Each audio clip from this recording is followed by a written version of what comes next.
السلام علیکم ورحمۃ اللہ وبرکاتہ۔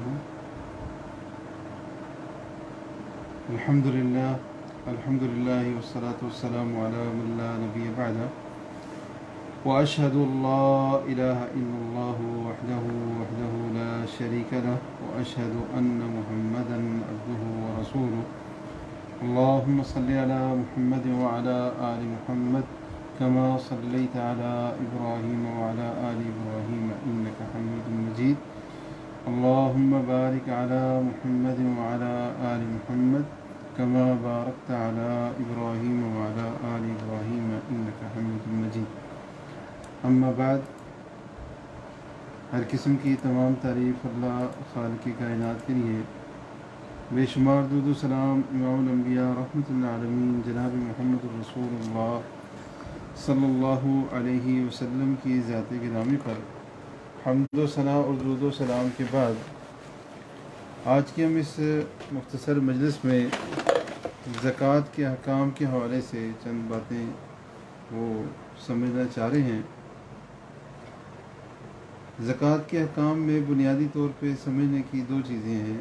ایک یہ ہے کہ زکوٰۃ کس پر لاگو ہوتی ہے، کس کس کے اوپر زکوٰۃ دینا واجب ہوتا ہے، اور دوسرا یہ کہ زکوٰۃ کس کس کو دینی ہے۔ تو یہ جاننے سے پہلے ہم یہ بات تھوڑا سا اس پہ غور کریں گے کہ زکوٰۃ کا مقصد کیا ہے، اس کا فائدہ کیا ہے، اس کا ثواب کیا ہے، نہ دینے کا گناہ کیا ہے۔ تو زکوٰۃ اس کا لفظی مطلب پاکیزگی ہے، اور قرآن مجید میں زکوٰۃ کا ذکر 82 مرتبہ ہے، اور اللہ رب العالمین نے زکوٰۃ دینے والوں کو قرآن مجید میں سچا مومن قرار دیا، جیسا کہ اللہ تعالیٰ فرماتے ہیں اولئک هم المؤمنون حقا، کہ جو نماز قائم کرتے ہیں اور اللہ کے دیے ہوئے رزق میں سے خرچ کرتے ہیں، یہی سچے مومن ہیں۔ اور اسی طرح اللہ رب العالمین نے ایمان والوں کا جو نیک عمل کرتے ہیں، ایمان والے ہیں، نیک عمل کرتے ہیں، نماز قائم کرتے ہیں، زکوٰۃ ادا کرتے ہیں، فرمایا لہم اجرہم عند ربہم، ان کا اجر ان کے رب کے پاس ہے، ولا خوف علیہم ولا هم یحزنون، اور قیامت کے دن ان پر کسی بھی قسم کا خوف یا غم نہیں ہوگا، بلکہ اس سے وہ محفوظ ہوں گے۔ اسی طرح زکوٰۃ کو اللہ تعالیٰ نے قرآن مجید میں گناہوں کا کفارہ، بلندی درجات کا سبب بیان کیا، اور زکوٰۃ کو مال میں اضافے کا سبب بھی اللہ تعالیٰ نے قرآن مجید میں قرار دیا۔ اور قرآن مجید میں اللہ رب العالمین نے جو زکوٰۃ ادا نہ کریں تو ان کے بارے میں وعید بھی سنائی، جیسے کہ اللہ رب العالمین نے مشرکین کا ذکر کیا، فرمایا کہ وویل للمشرکین، مشرکین کے لیے جہنم کی گہری گھاٹی ہے، گہری کھائی ہے۔ اور مشرکین کی صفات میں پہلی صفت یہ ذکر کی الذین لا یؤتون الزکوٰۃ، جو زکوٰۃ ادا نہیں کرتے اور آخرت پہ ایمان نہیں رکھتے۔ تو زکوٰۃ نہ ادا کرنا یہ مشرکین کی صفت ہے، اور ان کے لیے اللہ رب العالمین نے جہنم کی سزا سنائی ہے۔ اور پیارے رسول علیہ السلام نے معجم طبرانی کی روایت ہے، آپ علیہ السلام فرماتے ہیں کہ زکوٰۃ ادا نہ کرنے والوں کا مال تباہ و برباد ہو جاتا ہے۔ اور ایک اور حدیث میں آپ علیہ السلام نے فرمایا کہ زکوٰۃ ادا نہ کرنے والے لوگ قحط سالی میں مبتلا کر دیے جاتے ہیں۔ تو زکوٰۃ جو ہے یہ ادا کرنا فرض ہے، اور جو اس کو ادا نہیں کرتا اس کے لیے اللہ رب العالمین نے بہت ساری وعیدیں سنائی ہیں، جیسا کہ اللہ رب العالمین قرآن مجید میں ہی سورہ توبہ آیت نمبر 34-35 میں فرماتے ہیں والذین یکنزون الذہب والفضہ، اور جو سونا چاندی جو ہے وہ جمع کر رہے ہیں اور اس کی زکوٰۃ ادا نہیں کر رہے، ولا ینفقونہ فی سبیل اللہ، اللہ کے راستے میں اس کو خرچ نہیں کرتے، تو ان کے لیے کیا ہے؟ ان کے لیے اللہ رب العالمین فرماتے ہیں کہ ان کے لیے قیامت کے دن کیا ہوگا؟ اللہ رب العالمین ایک تو ان کو دردناک عذاب دیں گے، اور دوسرا یوم یحمى علیہا فی نار جہنم، جہنم کی آگ میں ان کے مال کو جو ہے وہ گرم کیا جائے گا، اور فتقوی بہا جباہہم وجنوبہم وظہورہم، ان کی پیشانیاں اور ان کے جسم کی سائڈیں اور ان کے پہلو اور ان کی کمریں ان کے اوپر داغا جائے گا، پہلوؤں پر، پیٹھوں کو داغا جائے گا، اور ان سے کہا جائے گا ھذا ما کنزتم، یہ وہ ہے جو تم جمع کرتے رہے، یہ وہ ہے جو تم جگہ جمع کرتے رہے اپنے لیے، فذوقوا، جو تم نے جمع کیا تھا اب تم اس کو چکھو، تکنزون ما کنتم تکنزون، جو تم خزانہ جمع کرتے رہے نا اب تم اس کو چکھو۔ اور جو ہے نا پیارے رسول علیہ الصلوۃ والسلام کی حدیث ہے صحیح بخاری میں اور دوسری صحیح مسلم میں ہے۔ صحیح بخاری کی روایت میں آپ علیہ الصلوۃ والسلام نے فرمایا قیامت کے روز زکوٰۃ جو ادا نہیں کریں گے ان کا حال کیا ہوگا کہ ان کا مال و دولت گنجے سام کی شکل میں ان پہ مسلط کر دیا جائے گا، جو انہیں مسلسل ڈستا رہے گا اور کہے گا انا مالو کا انا کنزو کا، میں تمہارا مال ہوں، میں تمہارا خزانہ ہوں۔ اسی طرح دوسری روایت جو صحیح مسلم کی ہے آپ علیہ الصلوۃ والسلام نے فرمایا کہ جن جانوروں کے مالک ان کی زکوٰۃ ادا نہیں کرتے قیامت کے دن مسلسل جو 50,000 سال کے برابر دن ہوگا اس میں اپنے سینگوں سے اسے مارتے رہیں گے اور اپنے پاؤں تلے اس کو رونتے رہیں گے۔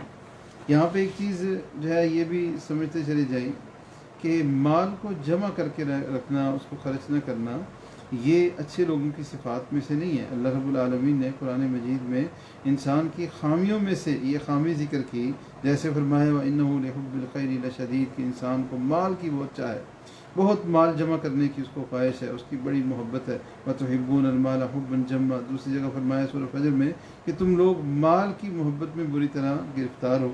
اسی طرح فرمایا سورہ تغابن میں انما اموالکم اولادکم فتنہ، کہ تمہارے مال تمہاری اولاد یہ تمہارے لیے فتنہ ہے۔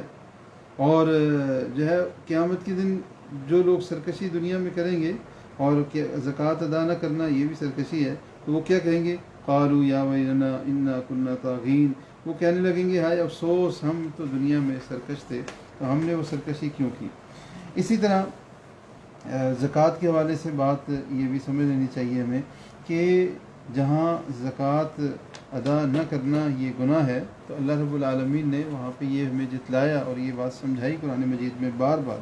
قرآن مجید میں تقریباً 50 سے زیادہ ایسی آیات ہیں کہ جن میں اللہ رب العالمین نے یہ ذکر کیا کہ جو تمہیں زکوٰۃ دینی ہے یہ تمہیں اپنے اس مال میں سے دینی ہے جو تمہارے رب نے تمہیں عطا کی، جیسا کہ اللہ تعالیٰ سورہ نور میں فرماتے ہیں وَآتُوهُم مِّن مَّالِ اللَّهِ الَّذِي آتَاكُمْ، تم جو خرچ کرنا ہے، غلاموں کے والے سے بات ہو رہی، تم نے ان کے اوپر جو خرچ کرنا ہے وہ تم نے اسی میں سے دینا ہے جو تمہیں تمہارے رب نے عطا کیا ہے۔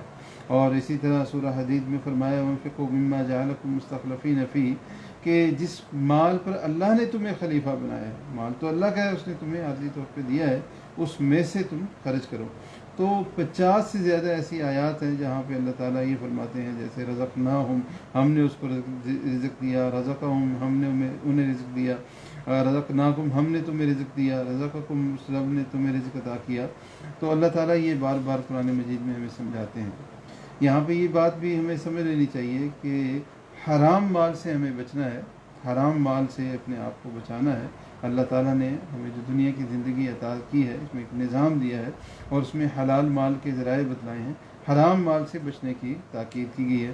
رشوت، جیسے رشوت ہے، مال کسی کا غصب کر لینا ہے، خیانت کر لینا ہے، یا ایسی چیزیں فروخت کرنا ہے جو حرام ہے، چوری کرنا ہے، ناپ تول میں کمی کرنا ہے، یتیم کے مال کی جو ہے وہ حق تلفی کرنا ہے، یا پھر جو ہے نا جوا وغیرہ یا اس طرح کے معاملات ہیں، شراب یا حرام چیزیں ہیں ان کی خرید و فروخت ہے، ان کی تیاری ہے، ان کے نقل و حمل میں شریک ہونا، اگرچہ وہ پیسے لے کے جو ہے مزدوری کے طور پہ کر رہے ہیں، دونوں صورتوں میں فحاشی یا بے حیائی کے کاروبار کرنا، اس کی پھیلانے کا سبب بننا، سودی کاروبار ہیں۔ اسی طرح جو ہے وہ کعبہ گری ہے، یہ جو ہے وہ اس طرح کی جو فحاشی والے کام ہیں، زنا کی آمدنی، اس طرح کی چیزیں ہیں۔ اسی طرح جو لوگ جو ہے وہ جادو کرتے کراتے ہیں، جادو کرنا بھی کفر ہے اور اس کی سزا قتل کرنا ہے، اور اس سے متعلقہ یہ بھی ساری چیزیں حرام میں آتی ہیں۔ کچھ لوگ جو ہے قسمتیں بتانے کا کام کرتے ہیں اور اس کو ایک فن سمجھتے ہیں، یہ بھی حرام ہے۔ اس طرح کی جتنے بھی ذرائع آمدن ہیں ان سے بچ کے جو ہے ہم مال اکٹھا کرتے ہیں، جمع کرتے ہیں، اس میں کوئی حرج نہیں ہے۔ اور جو مال ہم جمع کریں پھر اس میں جو ہے اللہ تعالیٰ کا حق ہے اور وہ ہے اس سے زکوٰۃ ادا کرنا۔ اب ہم جو ہے نا یہ سمجھتے ہیں کہ کس چیز کے اوپر ہمیں زکوٰۃ ادا کرنی ہے۔